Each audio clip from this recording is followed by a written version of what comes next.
Сяо Янь отправится в цветочную фракцию, чтобы помочь Юнь-Юнь. Многие зрители ждали продолжения этого видео. Нынешняя глава цветочной фракции хотела убить Юнь-Юнь, забрав Доу Ци, которую передала ей бабушка Хуа, почтенный воин на пике 9 звезд.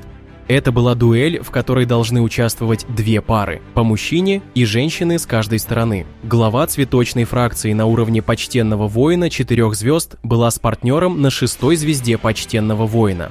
А вот Юнь-Юнь готовилась выйти одна, поскольку не имела напарника, очевидно, что ее ждало в ходе этой битвы. Однако Сяо Янь прибыл как раз вовремя. Он спустился с неба, взял Юнь-Юнь за руку и сказал, что не мог не прийти ей на помощь. Юнь-Юнь удивилась, но, посмотрев на Налань Янь-Рань, быстро поняла, как Сяо Янь обо всем узнал. Она даже слегка покраснела.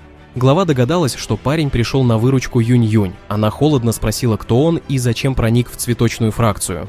Но Сяо Янь ответил, что его можно считать напарником Юнь-Юнь. Он прямо смотрел на двух противников впереди. В аниме нам уже показали образ главы цветочной фракции по имени Хуа Цзинь, а также раскрыли внешность ее помощника, и даже мы можем видеть несколько кадров этой битвы. К этому моменту сила Сяо Яня достигла 2-й звезды почтенного воина. Поэтому глава фракции с высокомерием отнеслась к Сяо Яню. Мол, а что почтенный воин 2 звезд может изменить в этой ситуации? По законам фракции, Юнь-Юнь имела право на помощь соратника, поэтому ни глава, ни другие не могли помешать Сяо Яню. В случае проигрыша Юнь-Юнь придется передать печать Доу Ци прошлой главы. Юнь-Юнь не желала втягивать Сяо Яня во внутренние разборки цветочной фракции. Она вышла вперед и хотела уже что-то сказать, но Сяо Янь остановил ее. «Предоставь это мне». Юнь-Юнь изумилась, услышав спокойный тон парня.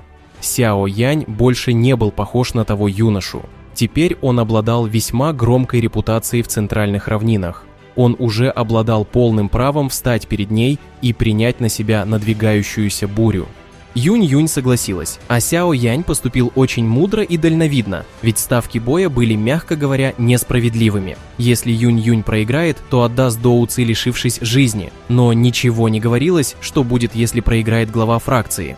Сяо Янь назвал свое имя, а также имя учителя из павильона павшей звезды. Новость о Яучене на уровне мнимого святого дошла даже сюда, и все крайне уважительно относились к такому эксперту. Он добавил, что перед уходом учитель просил его выразить уважение старейшинам фракции. Он осмотрелся, ощущая скрытые ауры в горах, предположительно принадлежащие старшему поколению, которые пока не показывались. Он не опасался обычных экспертов, но к старейшинам относился с осторожностью. Имя Сяо Яня вызвало удивление у главы и ее напарника. Они не ожидали, что за ним стоят столь могущественные силы. Ученики цветочной фракции начали перешептываться. Внезапно из глубин гор раздался старческий голос. «Ученик Ячене, значит. А старик весьма расчетлив, если появится время, я точно навещу павильон павшей звезды». После этого старейшины велели выслушать предложение Сяо Яня. Что же он придумал? Если он с Юнь-Юнь проиграет, наследуемая Доу Ци достанется главе. Если же та проиграет, положение главы цветочной фракции достанется Юнь-Юнь. Какое смелое предложение! Глава разъяренно закричала. Юнь-Юнь также сказала Сяо Яню, что не заинтересована в положении главы фракции. Но мы помним, что учитель Яо Лао перед уходом Сяо Яня посоветовал постараться сделать Юнь-Юнь главой цветочной фракции и таким образом получить мощного союзника в будущей войне с залом душ. Таким образом, Сяо Янь хочет с помощью битвы помочь Юнь-Юнь стать главой сильной фракции. Зная всю историю, Сяо Янь напомнил, что изначально пост главы должен был достаться Юнь-Юнь, ведь бабушка Хуа передала нефритовую дощечку именно ей. После короткого раздумья они согласились. Причина этого – сила Сяо Яня и Юнь-Юнь. Разница между ними была слишком велика. Партнер главы по имени Ехуа Линдзюнь достиг уровня почтенного воина 6 звезд, в то время как Сяо Янь был лишь на уровне 2 звезд. Преодолеть такую разницу казалось практически невозможным. А на каком уровне была Юнь-Юнь, многие спрашивали об этом в комментариях. Хотя она и получила Доу Ци бабушки Хуа, почтенного воина на пике, но не переработала эту силу. Так что на данный момент Юнь-Юнь только недавно прорвалась к силе почтенного воина, можно сказать, она почтенный воин 1 звезды. Сяо Янь нежно отодвинул Юнь-Юнь в сторону, ведь решил сам разобраться с противниками. Юнь-Юнь с некоторым сомнением посмотрела на него, ведь враги значительно превосходят его по силе. Но она доверяла ему и не стала спорить. А также хочу порекомендовать телеграм-канал друзей по нашему любимому аниме. Здесь вы найдете много полезной информации, а также сами серии для просмотра. Так что смело переходите, ссылочка в закрепленном комментарии. Плотное белое пламя вспыхнуло в глазах Сяо Яня. Страшно высокая температура воздействовала на окружение, слегка подняв температуру воздуха. Старейшины цветочной фракции объявили о начале битвы. Яхуа Линцзюнь усмехнулся. Он резко оттолкнулся от земли, бросаясь вперед. Могучая и необъятная Доу Ци разлилась вокруг него, создавая мощный энергетический вихрь. Он был готов проверить на деле, чего на самом деле стоит ученик Яо Ченя. Но как Сяо Янь выкрутится в этой ситуации, рассмотрим в следующем видео. Шутка, сейчас мы все узнаем. Против таких серьезных врагов, как почтенный воин 4 и 6 звезд, Сяо Янь сразу активировал костяные крылья Феникса, что помогало ему быстро уклоняться от атак. Затем он призвал 11 марионеток, а после передачи энергии тело главной марионетки Небесного Зла ослепительно засверкало. Ее целью стала глава Хуа Цзинь, а сам Сяо Янь схлестнулся с ее напарником 1 на 1. Веер в руке эксперта цветочной фракции начал изливать насыщенный зеленый свет. Огромные клинки ветра рассекли воздушное пространство, стремясь к Сяо Яню со всех сторон.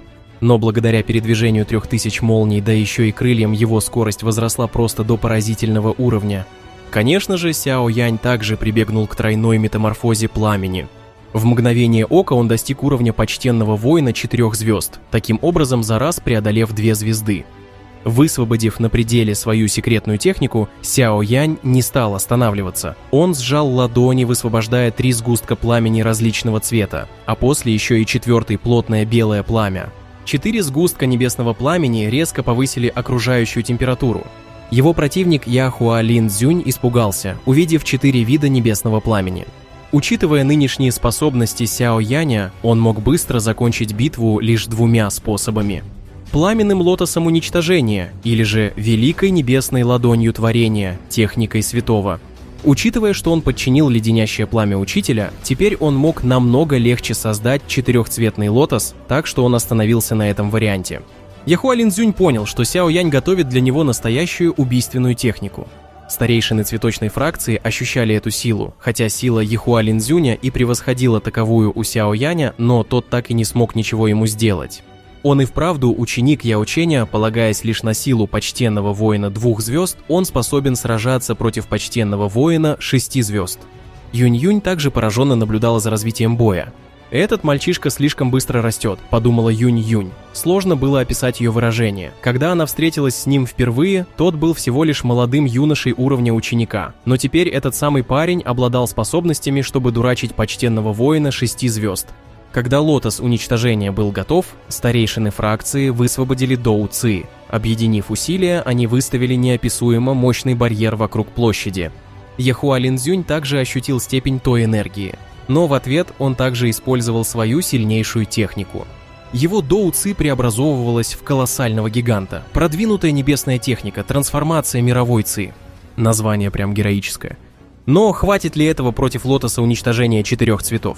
Абсолютно нет, ведь на уровне почтенного воина лотос Сяо Яня стал еще более разрушительным.